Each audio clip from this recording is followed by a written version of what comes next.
اعوذ باللہ من الشیطان الرجیم بسم اللہ الرحمن الرحیم الذی یراک حین تقوم، جو دیکھتی ہے آپ کو وہ ذات، اللہ جو ہے وہ دیکھتا ہے آپ کو جب کہ آپ کھڑے ہوتے ہیں۔ یعنی اس سے مراد یہ بھی ہو سکتا ہے کہ رات کو جب آپ کھڑے ہوتے ہیں، تہجد کے لیے آپ کھڑے ہیں، اور قم اللیل الا قلیلا، ابتدائی دور میں تو بہت سخت معاملہ تھا رات کی نماز کا۔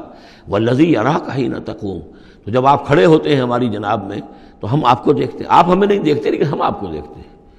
لا تدرکہ الابصار یدرک الابصار، وہ ابصار کو پا لیتا ہے۔ لا تدرکہ الابصار، ابصار نگاہیں جو ہے اسے نہیں پا سکتی، وہ نگاہوں کو پا لیتا ہے۔ تم اسے نہیں دیکھ سکتے، وہ تمہیں دیکھتا ہے۔ الذی یراک حین تقوم وتقلبک فی الساجدین، اور آپ سجدے کرنے والوں میں جو آپ چلتے آتے جاتے رہتے ہیں۔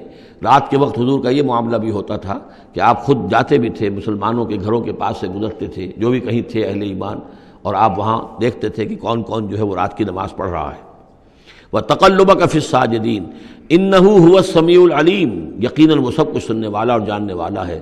هَلْ أُنَبِّئُكُمْ عَلَىٰ مَنْ تَنَزَّلُ الشَّيَاطِينُ، کیا ہم تمہیں بتائیں اے وہ لوگوں جو یہ کہہ رہے ہو کہ یہ کوئی جنات نے نازل کر دیا ہے قرآن، کوئی خبیث روحیں ہیں کہ جو لا رہی ہیں محمد کے پاس۔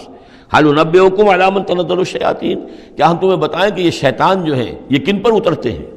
تنزل علی کل افاک اسیم، یہ تو اترا کرتے ہیں ان لوگوں پر جو جھوٹے اور گناہ گار ہوں۔ ظاہر بات ہے کہ کل ہم جنس باہم جنس پرواز، تو جو لوگ خبیث ہوتے ہیں، خبیث جو تو خبیث کی طرف ہی وہ آئیں گے۔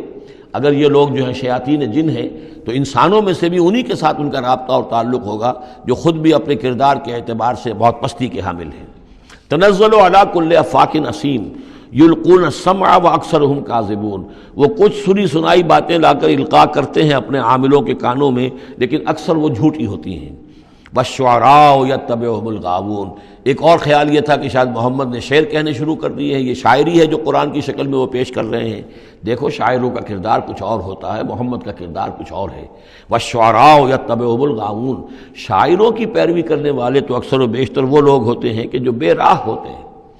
وہ لوگ جو ہیں عام طور پر، یہ اتنا پکا قانون ہے کہ اس میں تو مجھے کوئی ایکسیپشن نظر نہیں آتی، شعراء کے ہم نشین عام طور پر، یعنی یہ وہ چیز ہے کہ جو علامہ اقبال کے بارے میں بھی 100% صحیح ہے، جو یہاں پر تنقید آ رہی ہے، ان کے پاس بیٹھنے والوں میں، ان کے حاشیہ نشینوں میں کوئی ایک شخص ایسا نہیں نکلا کہ جس نے اس راستے کو اختیار کیا ہوتا یا اس کردار کی طرف کوئی پیش رفت اختیار کی ہوتی ہے کہ جس کو انہوں نے اپنی شاعری میں پیش کیا ہے۔ ویسے خود وہ بھی قائل تھے کہ میں خود جو ہے گفتار کا یہ غازی تو بنا، کردار کا غازی بن نہ سکا۔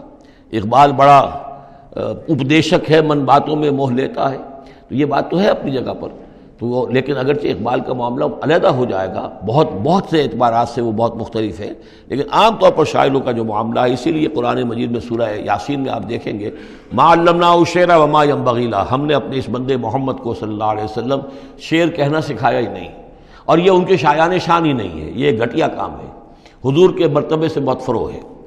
وَالشُّعَرَاءُ يَتَّبِعُهُمُ الْغَاوُونَ، اور شعراء کی اتباع کرنے والے تو وہی لوگ ہوتے ہیں کہ جو حد سے گزرنے والے ہوتے ہیں۔ أَلَمْ تَرَ أَنَّهُمْ فِي كُلِّ وَادٍ يَهِيمُونَ، کیا تم دیکھتے نہیں ہو کہ وہ ہر وادی میں سرگردان رہتے ہیں؟ ابھی مشرق کی بات کر رہے ہیں، ابھی مغرب کی کر رہے ہیں، ابھی آسمان کی کر رہے ہیں، ابھی زمین کی کر رہے ہیں۔ شاعر جو ہے اس کا معاملہ غزل کا ایک شعر کسی رنگ کا ہے، دوسرا شعر کسی رنگ کا ہے۔ وَأَنَّهُمْ يَقُولُونَ مَا لَا يَفْعَلُونَ، اور سب سے بڑی بات یہ ہے کہ وہ لوگ جو کچھ کہتے ہیں وہ کرتے نہیں، وہ کہتے ہیں جو کرتے نہیں۔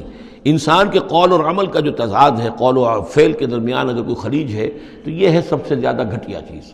انسان وہی بات کہے جو کرتا ہو، اور وہی لوگوں سے کہے کہ جو خود جس پر عامل ہو، تو اس کے اندر جو ہے صحیح نتیجہ نکلتا ہے۔ وَأَنَّهُمْ يَقُولُونَ مَا لَا يَفْعَلُونَ، ہاں اس میں استثناء کیا گیا ہے، إِلَّا الَّذِينَ آمَنُوا وَعَمِلُوا الصَّالِحَاتِ، سوائے ان کے جو ایمان لائیں اور نیک عمل کریں، وَذَكَرُوا اللَّهَ كَثِيرًا، اور پھر ذکر کثیر کی مداومت کریں۔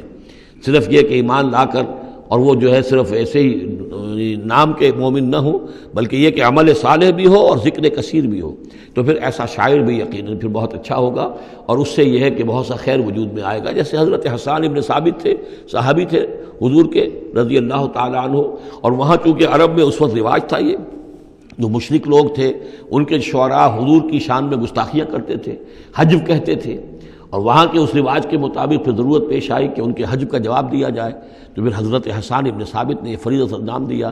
دربار نبوی کے وہ شاعر تھے، اور یوں سمجھیے کہ سب سے پہلے نعت کہنے والے حضرت حسان ہیں رضی اللہ تعالی عنہ۔ لیکن یہ کہ بہرحال ان کا معاملہ جو ہے استثناء کے اندر آ جائے گا، اگرچہ ایک اعتبار سے ان کا معاملہ بھی مستثنیٰ نہیں ہے، وہ بھی میدان کے مرد نہیں تھے، وہ بہادر نہیں تھے۔ چنانچہ یہاں تک ہوا ہے کہ غزوہ احزاب میں جہاں حضور نے ایک بڑے مکان کے اندر خواتین کو جمع کر دیا تھا، وہاں انہیں پہرے پر کھڑا کر دیا۔ جنگ کے یعنی میدان جنگ پر محاذ پر تو جانے والی بات تھی نہیں ان کی، لیکن یہ کہ جہاں خواتین تھی کم سے کم ایک مرد کھڑا ہوا نظر آئے تو وہاں پر وہ حضرت احسان کو کھڑا کر دیا۔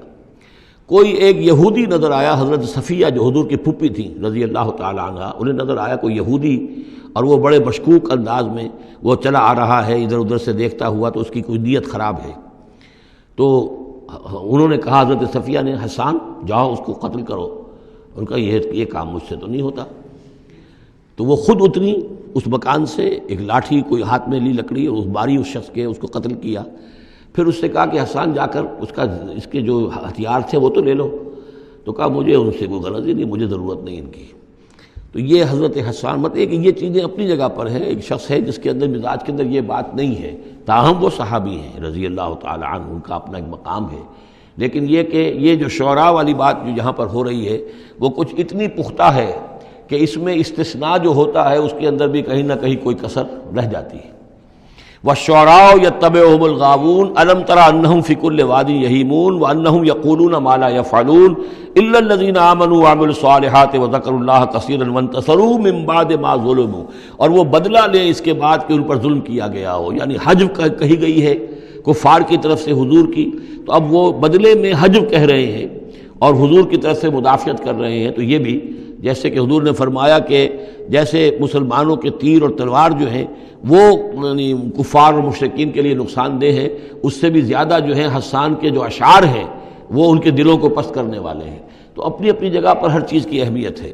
وَسَيَعْلَمُ الَّذِينَ ظَلَمُوا أَيَّ مُنقَلَبٍ يَنقَلِبُونَ، اور ان قریب جان لیں گے یہ لوگ، یہ ظالم، یہ مشرک، یہ کافر، یہ گناہگار کہ اونٹ کس کروٹ بیٹھتا ہے۔ یہ تو محاورہ ہوا کہ کس کروٹ وہ بیٹھتے ہیں یا الٹتے ہیں، یعنی ابھی انہیں نظر نہیں آ رہا ہے، لیکن قریب وہ وقت آ جائے گا کہ وہ جو حشر جو ان کا قرآن مجید میں بیان ہو رہا ہے وہ ان کے نگاہوں کے سامنے ہوگا۔